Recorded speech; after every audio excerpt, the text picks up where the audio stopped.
You're saying, I see this happening, I'm not going to let the agency management system do it first. I'm not going to let the carrier do it first. Yeah. I'm going to do it first as a freaking agency, small business owner with 11 people working for me, 12 people. How many people do you have working for you? I think it's like 17 or 18. 17. So less than 20 people and I never say working working for for you. me. I call us co-conspirators. Co-conspirators, team members. Yeah. Like a 20-person company, and you guys are stepping out to say, we are going to lead the charge. Yeah.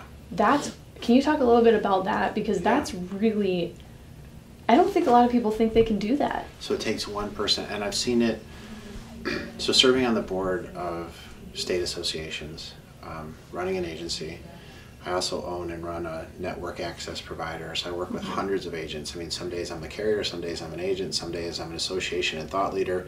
Then they send you to national things, and it's like you're talking about issues. So I see the insurance from a very privileged point of view. I get to sit in the big meeting in DC with all the people. I get to sit out on Main Street and talk to customers. I get to sit with carriers and associations and hear them talk about agents and not to agents.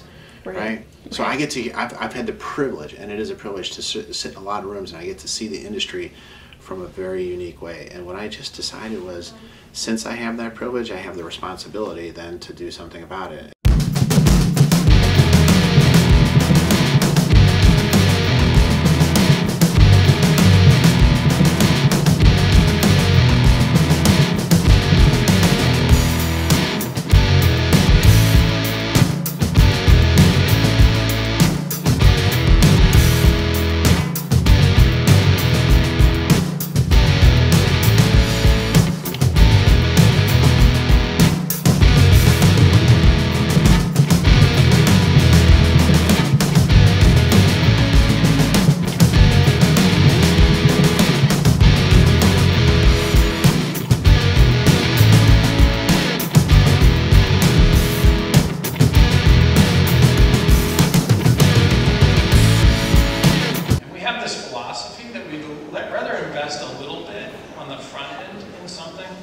validate it, then invest something significant in something and see it fail. It's kind of like a surge protector, if you will. And so oftentimes we'll work with entrepreneurs and say, go ahead and document your concept. Bring that idea to us in a business plan and we'll pay you to create that plan.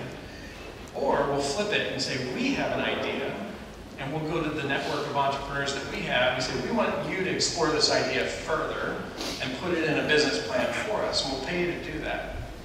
And then we'll go through a validation process, which is really about research. So if it's a consumer-facing solution, we might do some consumer research to say, we thought this was a great idea, but do consumers care? And then eventually we get to prototype. So I'll give you an example where we're doing a chatbot called Ask an Underwriter. And we started out with a concept. We went to an entrepreneur because we didn't have the scale internally to get it done and said, you know something about ML, will you build a chatbot for us? So he documented it, we paid him for that. He went through validation, and now he's in prototype mode and we're testing this chatbot. And we're actually testing 2 different chatbots to see which one wins. Each stage along the way was additional funding for that entrepreneur, and then ultimately we hope we can commercialize it, that we can really scale it up and it can be beneficial to the industry.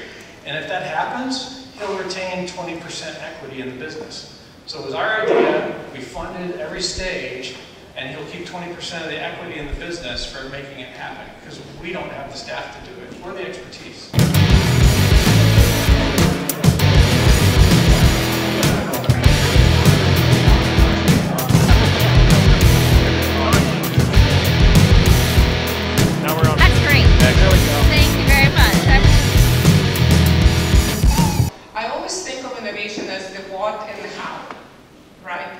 The how is the technology, one element of it. The other how is regulatory piece of it. Because you need to be able to implement it that satisfies the regulations and keeps customers fair and equitable and all the stuff, general stuff.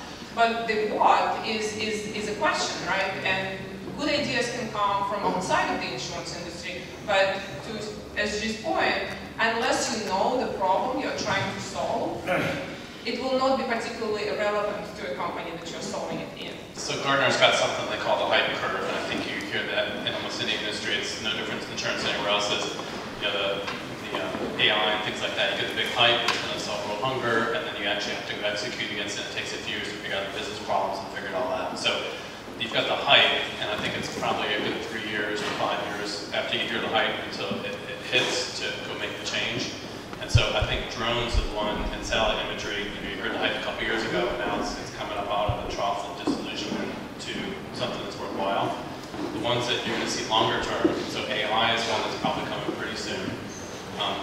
I think some of the bigger ones are, when you do telematics, what you're disrupting is today, the actuaries have these 20-year tables of, that's our competitive advantage, we know 20 years in history what happened. And it's a representation of the risk, but it's kind of removed. I think telematics is going to change how you do risk. Instead of having your 20-year table, you're going to start to look at things real time. But what that's going to change, the second revolution is going to be, now that I know real time what's happening, I can change behavior. So I think telematics is kind of in the hype phase. We're going to go down and we're going to start to collect more to figure out how to replace the 20-year tables. But then the cool thing for me that I think is going to really change insurance long term is changing customer behavior on things. And I think that's where you get the real revolution that's coming, but it's probably 3 to 5 years to figure out how to use the technology to make it happen.